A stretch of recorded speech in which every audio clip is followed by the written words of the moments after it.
అక్షరాన్వేషణ.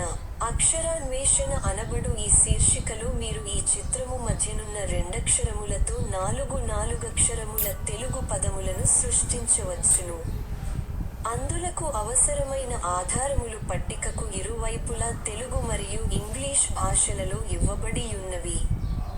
మీరు చేయవలసిన పని ఏమనగా ఆ 4 పదముల చివరి రెండక్షరములేమిటో ఆ ఆధారముల ద్వారా తెలిసికొని చుట్టూనున్న 4 ఖాళీ గళ్లలో 2 నిముషములలోగా నింపండి. ఆ పని మీరు చేయలేకపోయిన ఎడల 2 నిముషముల అనంతరము ఖాళీల నింపుట ద్వారా మేము పూర్తి చేయగలము.